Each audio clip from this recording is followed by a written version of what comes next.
నహూము గ్రంథము 1వ అధ్యాయము 12వ వచనము. నేను నిన్ను బాధపరిచితినే, నేను నిన్నిక బాధ పెట్టను.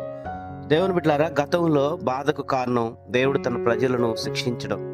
ఎందుకు అంటే వారు దారి తప్పారు కాబట్టి తండ్రి తన బిడ్డను సరిదిద్దినట్లు దేవుడు కూడా మనలను సరిచేయటానికి అనేకమైన కష్టాల ద్వారా మాట్లాడుతూ ఉంటాడు.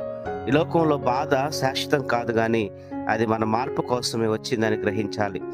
యోధాకు విమోచన దినం వస్తుందని, నెమ్మది కలుగుతుందని రక్షించే దేవుడు మాట్లాడుతున్నాడు.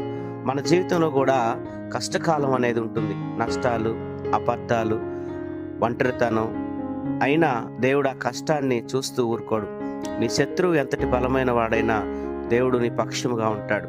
నిన్ను కృంగదీస్తున్నటువంటి కాడి ఏదైనా సరే, అప్పుల, రోగమా, భయమా, పాపమా, ప్రభువైన యేసుక్రీస్తు ద్వారా విడిపిస్తాడు, నిన్ను బాగు చేస్తాడు.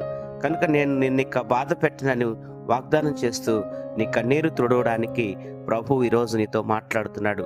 బాధపడకు, దేవుడే నిన్ను జ్ఞాపకం చేసుకుంటున్నాడు. దేవుడి మాటలు దీవించునుగాక. ఆమేన్.